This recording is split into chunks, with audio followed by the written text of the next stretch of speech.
verdad que está el récord en progreso. Después lo hablo en otro momento. Pero dale, ¿quién va a ver esto? Nosotros nada más. No, ya está. Buah. Si sacas el recuerdo y Dale. si Y no, acércate al micrófono que no se escucha.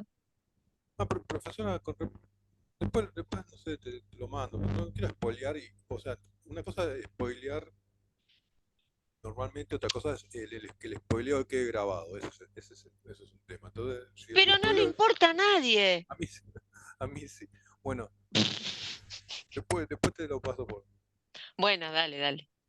Después que les profesora, mande un audio. sí, no, bueno, estaba viendo para la materia anterior, ¿no? El trabajo que tengo que hacer yo, y yo aparezco con María Laura. El tema es que estuve buscando ¿cómo se llama? En el grupo, y no tenemos ninguna María Laura para yo hacer equipo con ella. Sí, sí, hay una María Laura, pero la verdad que nunca la vi en mi vida y una vez estaba el profesor y dije, nunca la vi a María Laura y justo entró María Laura y Ma- me dijo, Sí, pero claro, Diego, María no Laura es vos una no tenés chica. que hacer con ella el trabajo. ¿Te acordás que esto ya lo hablamos? Chicos, yo tengo una memoria muy, muy precaria ya en esta altura de la vida y del año, entonces les pido por favor que cuando hablemos las cosas tomen nota. Diego, vos ibas a hablar sobre el sí de las niñas. María Laura va a hablar sobre lo otro que aparece ahí abajo. ¿No es así lo que habíamos hablado? Sí, yo pensaba que estaba solo, pero cuando vi que está María Laura, o Sí, sea, pero María Laura dice, Panorama crítico del romanticismo español, capítulo 2. Vos tenés que hablar sobre el sí de las niñas. Son dos claro, temas diferentes. claro, pero yo estoy en el mismo renglón, digamos. Estoy en el mismo No, están renglón puestos uno arriba y otro abajo, no están juntos. Y los textos están uno arriba y otro abajo.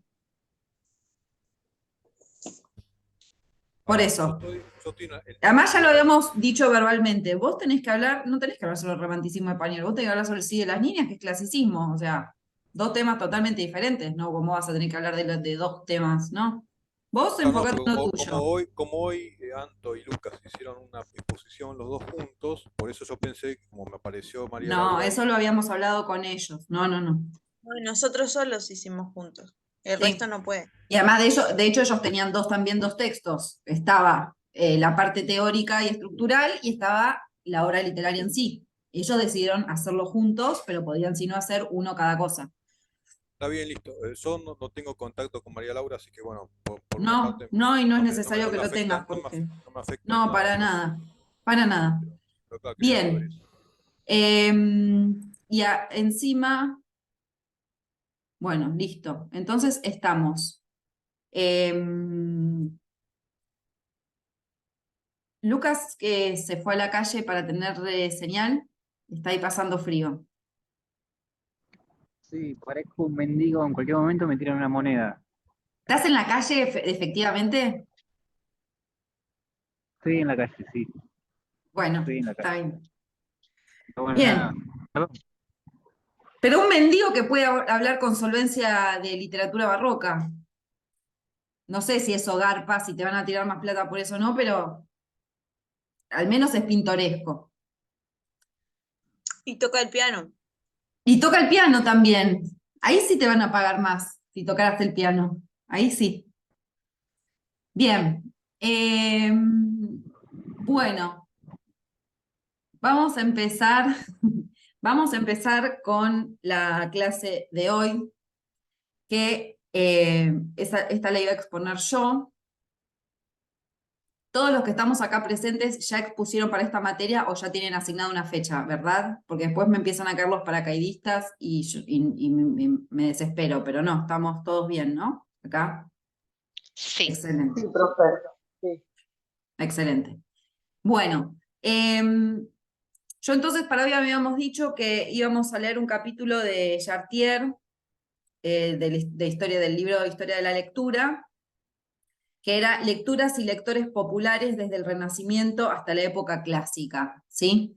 En este momento, como que el programa nuestro se está acercando temporalmente al de literatura española. Por lo tanto, todo lo que hablemos en la clase, que les parezca que nos pueda servir para el otro, tomen apuntes, digo, ¿no? Como usemos también esta idea de que estamos haciendo dos materias que se pueden como retroalimentar. Así que nada, piénsenlo también desde ese punto de vista. Bien. El periodo que va a tomar Chartier va desde mediados del siglo XV hasta mediados del siglo XVII. Pero él, antes de meterse en sí mismo en el tema, que sería cómo eran los lectores populares en esta época, y también me interesa que retengamos la idea popular, porque mañana tenemos dos hits hermosos de lectura, que es el texto de Abby Warburg, que voy a dar yo, y el texto de Bakhtin, que va a dar Florencia, creo que es. El de Bakhtin, sobre todo, es como uno de esos textos que uno, si se dedicó a la literatura, qué sé yo, tiene que leer al menos una vez en la vida, porque es espectacular, porque es fundante de un montón de cuestiones. Yo además amo a Bakhtin con toda mi alma, como amo en general a todos los teóricos y escritores rusos, que me parecen lo máximo del siglo pasado. Pero bueno, esas ya son cuestiones de amor que uno tiene por ciertos sujetos inexplicables, ¿no? Por suerte son de papel y no son personas de verdad. Bien, no, tener amor por un pelotudo de verdad no, tengamos amor por gente que uno lee, ¿no? Eso nos preserva, nos hace bien. O por locos, en este caso no eran pelotudos, eran muy genios, pero estaban todos del tomate.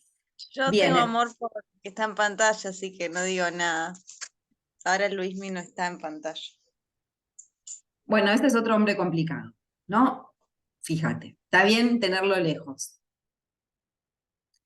Bueno, entonces, como les decía, Chartier, antes de empezar a hablar propiamente sobre el tema que plantea, va a plantear unas cuestiones metodológicas, ¿no? Y esto es importante porque él acá lo explicita, ¿no? Dice, bueno, pero hay un problema metodológico en cómo se ha visto este problema o esta situación, y a veces los textos no lo dicen directamente y uno se tiene que dar cuenta qué planteo, desde qué metodología está hablando un autor, sobre todo en estas cuestiones, ¿no? Como, bueno, yo voy a hablar sobre cómo leía la gente en la Edad Media, y uno tiene que preguntarse, bueno, o en el Renacimiento en este caso, bueno, ¿vas a considerar a todos los lectores? ¿Cuáles fueron tus fuentes? ¿Le vas a dar más importancia solamente al texto escrito y lo que era considerada alta literatura, y vas a dejar de lado lo otro? Entonces, en primer lugar, él se va a enfocar en los lectores populares, que es interesante, porque sabemos, ya no tanto, ¿no? Pero digo, en la tradición de los análisis culturales y demás, siempre se le dio más pelota, obviamente, ¿no? A los grupos hegemónicos de cada época, por varios motivos, porque siempre fue más prestigioso estudiar lo que hacían los grandes pensadores y filósofos, y no lo que leía un zapatero que vivía en Madrid en el siglo XVI, ¿no? Pero ahora, por suerte, esas cosas han cambiado y también se le presta atención a otros tipos de consumos culturales y a otro tipo de consumidores, ¿no? De artefactos culturales.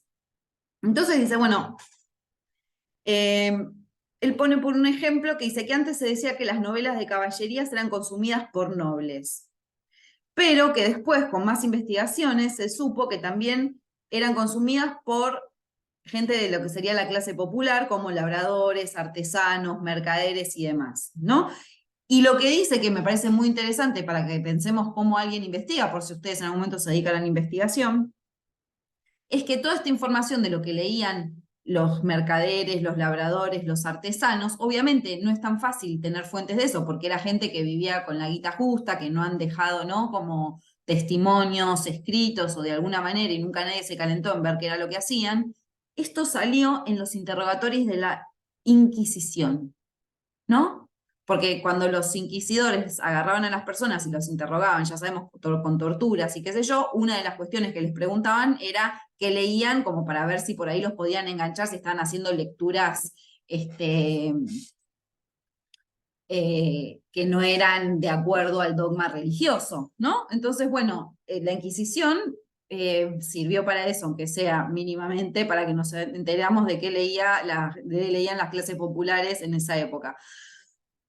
Entonces él va a decir que Por lo tanto, no sirve pensar en clases sociales para pensar en grupos de lectores. Sirve más segmentarlo por edad, estado civil y currículum educativo.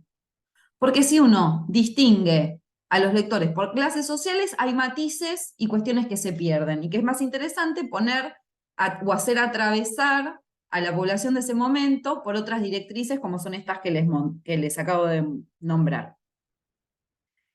Entonces dice, bueno, que él identifica en este periodo que los libreros tienen distintas estrategias, los libreros y los editores, o sea, en esa época era medio lo mismo, el librero, el editor, el que hacía el libro lo vendía y bla, para captar a un público popular, que eso sí se ve. Y como por ejemplo, pone que empezaron a circular ediciones más baratas, en lo que serían pliegos sueltos, ¿no? Es decir, en vez de todo un libro como bien encuadernado y demás, estos eran hojas que circulan, porque al ser más baratas, ¿no? Eso es una cuestión que puede circular y a la que puede acceder más gente. Y también que empiezan a circular otro tipo de obras, por ahí no tan consideradas como de la alta cultura, como por ejemplo los romances, ¿no? Que son un tipo de texto lírico. Entonces esto muestra que había lectores que habían sido dejados de lado en la historia de la lectura, que no habían sido tomados en cuenta. No sé si ustedes saben, pero esto lo de los pliegos sueltos me hace acordar a la literatura de Cordel, que es más latinoamericano y más contemporáneo. ¿Saben de qué hablo cuando hablo de literatura de Cordel?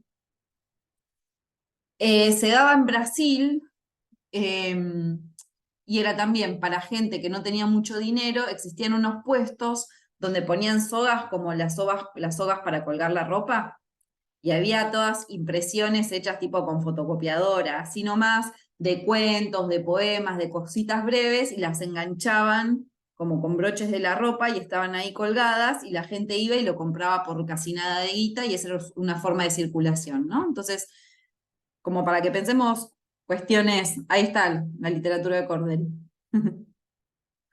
Sí, que es como es algo que se ha estudiado bastante, ¿no? En el ámbito de la historia cultural latinoamericana, cómo surgió y bla, bla, bla, como que es un experimento que está buenísimo. Bien, entonces, después de decir esto, él va a retomar a Ricoeur, que ya lo habíamos visto, que él al comienzo del texto habla, yo les hablé que era un filósofo francés también muy interesante, y dice que hay que pensar en las prácticas de lectura, no solo la lectura en sí, sino cómo son esas prácticas.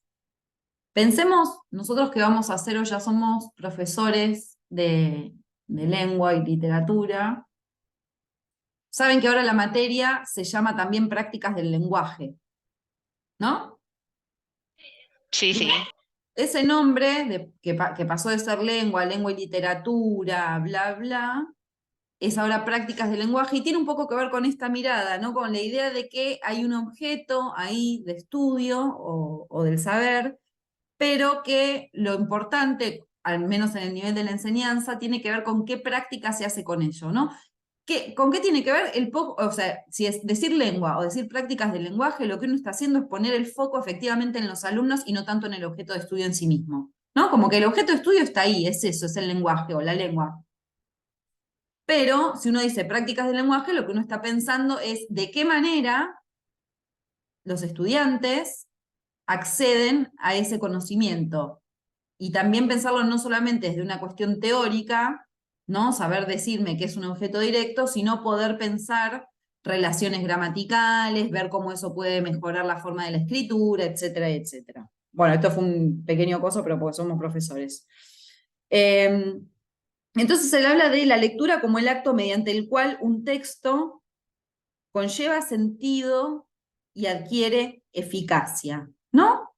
Una idea de acto de lectura. Las prácticas de lectura entonces serían como actos que tienen que ver con un texto. ¿Qué está haciendo con esto? Como diciendo, bueno, no está todo el acento puesto en el texto en sí mismo, sino en estos actos. Y entonces va a pensar la lectura como una apropiación. que eso también me parece interesante, y me parece que interesante que ustedes también lo piensen, de nuevo, voy a ser insistente, pero cuando ustedes den clases o si ya dan clases, ¿no? La lectura como un acto de apropiación, es decir, ahí hay una cosa y un lector avesado, competente, es aquel que es capaz de apropiarse de ese texto, ¿no?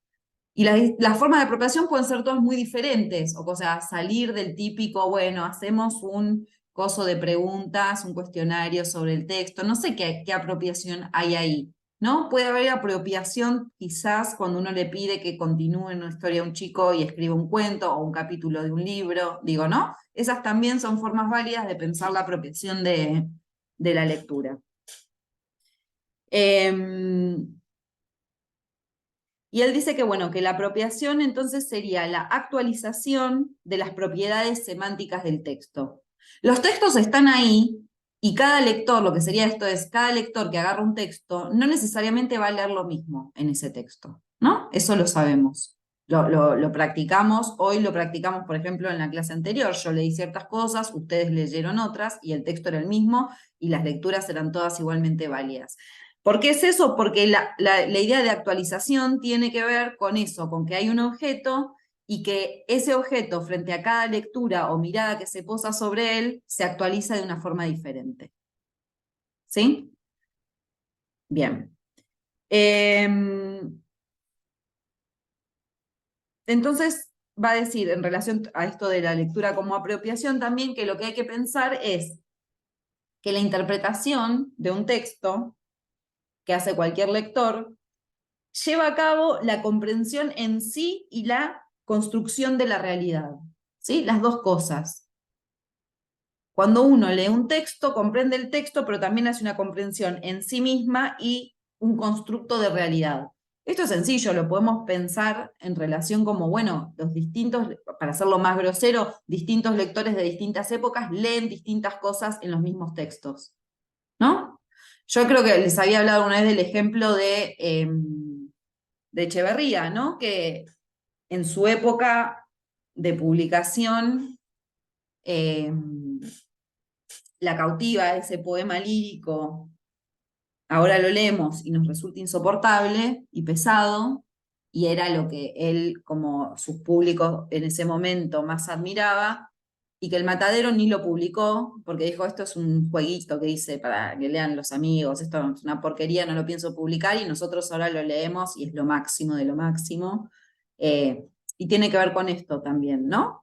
Como cómo son esas actualizaciones, cómo son las mediaciones que hacemos los lectores con los distintos textos. Bien.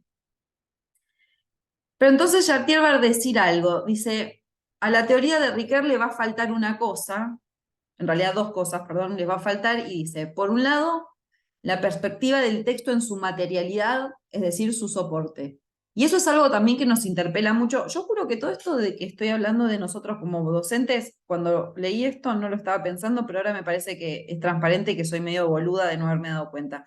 Digo, la materialidad o el soporte de un texto, obviamente que es sumamente importante y nosotros lo vivimos todo el tiempo porque vamos a convivir con personas o ustedes mismos ahora, ¿no? Como la idea de, estoy leyendo desde una tablet, de una computadora, del celular, de una fotocopia, del libro impreso que compré en una librería o por Mercado Libre. Digo, todo eso configura formas de lectura y configura también la historia de la lectura. ¿Es lo mismo leer literatura de cordel que comprarte el libro? ¿Es lo mismo, o en la época en la que él se refiere, leer estos folios sueltos que tener un libro?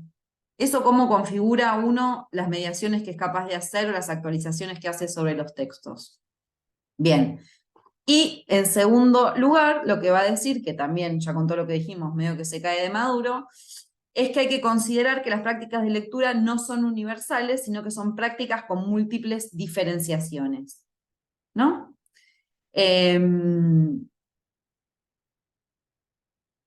Esto es obvio, como les acabo de decir. Me parece también interesante que lo podamos pensar en nuestro rol de profesores, no solo con respecto a los diferentes tipos de alumnos y alumnas que vayamos a tener, sino con cuestiones como, por ejemplo, las pruebas internacionales, ¿no? O las pruebas que hacen los distintos gobiernos o las asociaciones, ¿no? Que, los argentinos leen mal, los alumnos de sexto no pueden leer, no entienden lo que leen y todas esas perdón, pero bueno. Que son como muy marketineras y uno hace hashtags en Twitter y demás, pero que obvian un montón de cuestiones que hace imposible que vos con una misma vara puedas medir qué y cómo lee un pibe en la Polinesia, uno en el Chaco, ¿no? Y otro en Madrid. Digo, se cae de maduro, ¿no? Que hay ciertas cuestiones que no, y bueno, habrá que ver, cada uno pensará qué intereses responden este tipo de pruebas y de mediciones, y a quiénes les da mal siempre y siempre son señalados, y quiénes construyeron esas pruebas, en base a qué, y cuáles son las realidades de lectura y los contextos de lectura y de acceso a la cultura que tienen las poblaciones que están siendo ahí evaluadas. Digo, por ejemplo, y esto tiene que ver con un trabajo que estamos haciendo nosotros en el Observatorio de Educación en el que laburo yo. Ya quedan 10 minutos. Por ejemplo, a México siempre le da muy bien esas mediciones, las PISA, todas esas, a México siempre le da bien en relación al resto de Latinoamérica, ¿no? Como que está siempre por arriba del promedio de Latinoamérica. Y si uno rasca un poquito y se pone a mirar, se da cuenta que, por ejemplo, en el nivel secundario de México creo que asiste solamente el 40 y pico, el 50 y pico por ciento de la población, mientras que en Argentina más del 88, 89. Entonces, evaluar cómo le va a los chicos mexicanos sería lo mismo que nosotros evaluáramos en nuestros colegios al 50% de los colegios en los que van chicos con mejor acceso a la cultura, sin problemas de alimentación, ni económicos, ni marginalización. Y ahí, entonces ahí a nosotros también iría mejor en esa cosa. ¿Por qué no nos va tan bien? Porque nosotros tenemos a todos los pibes adentro del aula, en México no. En México al aula van los que las familias los obligan, los pibes que están interesados y que tienen una cultura de la educación diferente, y qué sé yo. Nosotros lo que hicimos fue incluir a todos. Ahora tenemos que ver qué hacemos con todos esos que incluimos. Pero digo, Claro, discúlpame, profe. Pero yo pensé que estas distinciones sí se hacían no, cuando salían las encuestas, porque uno escucha al final lo que vos estás diciendo que es horrible, pero yo pensé que todo eso se tenía en cuenta. No, un no, error. no. Y sí, Por eso obvio, digo, como entonces no. vos decís, uy, a México le va bomba. Y vos decís, qué raro, ¿no? México con todos los inconvenientes que tiene, ¿por qué le da tan bomba? Le da tan bomba porque no van al colegio, porque la mitad de los adolescentes en edad de estudiar no están en el colegio. Los nuestros, casi el 90% están adentro. Como pueden, como sea, en la situación que sea, pero están adentro. Y eso es sumamente valorable, creo yo al menos. Eh, sí, como el Chavo, así están. O sea, qué depresión ver el Chavo, por Dios. Yo no lo podía tolerar. Es hermoso, profe. No, es todo marrón, todos son pobres, todos son malos. Ay, Me da me re un odio. gusta. Bueno, sí. No, No Eran digas todos eso, malos, profe. se pegaban, él era un niño, le pegaban. Para mí era el horror. es como, qué sé yo, está bueno. No, a mí me causaba ternura, a mí me divertía mucho. Estaba Claro, no, bueno. no, a mí me deprimía. Lo miraba y decía, tipo, esto es todo lo que está mal. Todo lo que está mal. Le están pegando a un niño que es pobre, no tiene dónde vivir. Y- pero hace Ta- la diferencia esa Pero tiene lo de... más importante que es su barril. Sí, no, no, no, anda vos a vivir un barril, Antonella. Pobre Lucas no duró 5 minutos en la calle, se murió de frío y volvió. ¿De qué están hablando? Chicos, no se hagan, no se hagan, no se hagan. Me fue mal, me fue mal, profe, me fue mal como Y sí, mendigo. y sí, No, además por ahí hasta te afanaban, la verdad es que no era negocio. la Bueno, verdad que al pedo. bien, bueno, estamos con las cuestiones de las diferenciaciones. Entonces, considerando todo esto, todos estos problemas metodológicos que él detecta, lo que Chartier va a decir es que entre el siglo XV y el siglo XVII hay una presencia fuerte de una lectura oralizada de todo tipo de géneros, a los que él asocia a lectores populares, que eran personas analfabetas o semialfabetas, pero que accedían a materiales literarios a través de la escucha, eran oyentes de obras literarias, y que entonces, medio como con las pruebas PISA, toda esa gente nunca se la tuvo en cuenta, pero efectivamente participaban del mundo literario de su época. También dice que, y esto ya lo vimos un poco, ¿no? La idea esta de que en este periodo se va dando un progreso de la literatura silenciosa. ¿Se acuerdan que habíamos hablado de los antiguos griegos que leían en voz alta, que el que leía ocupaba una posición servil y bla, bla, bla? Y que acá se empieza como a progresar y a reafirmar un poco más la práctica de la lectura silenciosa. Es decir, pensar esas cosas. Hay una práctica de lectura silenciosa que al mismo tiempo convive con una práctica de literatura oral. ¿Sí? Entonces, pero siempre se ha estudiado otra en desmedro de la oral. Y lo que dice que también me pareció muy interesante es que, bueno, que frente a este progreso de la literatura oral, empieza a haber prohibiciones de las autoridades a la literatura de ficción. Porque claro, era todo peligro, la literatura en ese momento nos damos cuenta que puede ser peligro, porque si vos lees ficción e imaginás mundos que no existen y estás en contacto con ideas que no están muy regladas y encima lo haces de manera silenciosa y nadie sabe qué estás leyendo, te convertís en un sujeto sospechoso, ¿no? ¿Qué está pensando? ¿Qué está leyendo?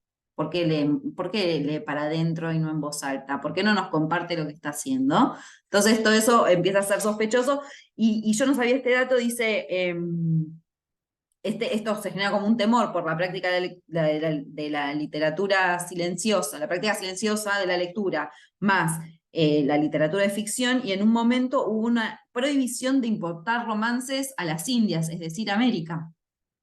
Directamente dijeron, no, a los americanos, este quilombo, que no lleguen los romances, porque allá también, si no todos se van a poner a leer para adentro, no vamos a saber qué están leyendo, qué están pensando, no les demos ideas, además no sea cosa que se quieran sublevar y nos echen a patadas, como efectivamente después sucedió, pero me pareció como muy interesante pensar en esta cuestión, ¿no? De la sospecha frente a la lectura silenciosa y el intento de control de eso.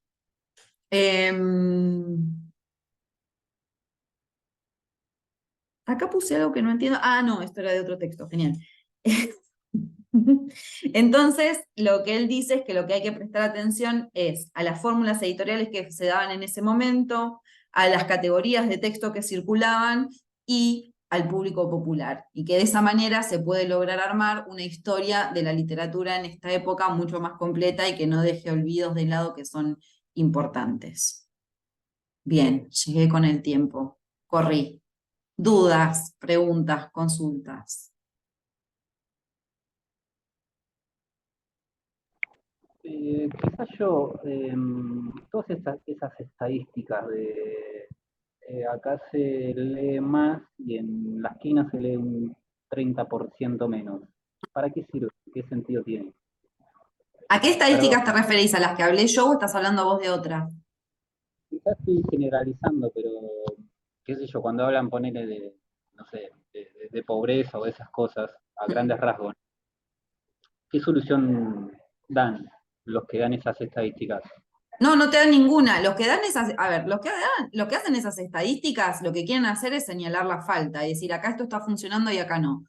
Vos después Lo tenés que mismo, ver qué haces con eso. Digo, nosotros podemos replicar el sistema educativo finlandés, que siempre le daba bien, que igual ya no les está dando bien, le está dando bien a Corea y a Macao y a Taiwán y a no sé qué, los asiáticos les está dando un montón, pero a la vez vos ves que hay un montón de pibes en la secundaria que se suicidan. Y decís, bueno, está bien, les va bárbaro, pero los pibes sienten una presión terrible por exceder las expectativas académicas y le están pasando mal. Y esos pibes, además, qué tipo de sociedades construyen después y qué tipos de trabajo aceptan. Van a ser esos que en China, tipo, laburan en la fábrica de producción con un pañal puesto porque no pueden ir al baño durante la... Digo, hay como mucho para pensar en relación a eso. No, la respuesta se supone que cada país, igual no sé, la Organización Mundial y cuestiones así, UNICEF y bla, bla, bla, siempre ponen como sugerencias, tipo, bueno, sugerimos que prueben hacer tal cosa, sugerimos que hagan tal otra y qué sé yo, pero bueno, a mí todas esas cosas me resultan siempre bastante cínicas porque esa gente es parte del problema, siempre. Entonces, me molesta un poco que te digan, bueno, hace esto, hace lo otro, mira, es muy fácil, siempre hay que poner guita. Quieren que las cosas mejoren, meten en el aula, no una sola docente con 30 y pico de pibes. hace aulas de 20 con 2 docentes, porque en la inclusión tenés adentro un montón de pibes que necesitan mucho más ayuda que otros que van más rápido, y todo eso vos estás ahí solita con tu alma viendo qué hacer con todo eso, ¿no? Entonces, se me ocurren así rápidamente esas ideas, pero bueno. Eso, básicamente. Pero todo esto es mi postura, son opiniones mías. Ustedes verán qué les pasa cuando dan clases. ¿Ustedes algunos ya dan clase? No. Yo no. Bueno, esto se está por cortar. No quiero que se corte cuando digo "ah", y se corta y es un horror. Así que nada, nos vemos mañana con Warburg y Bakhtin.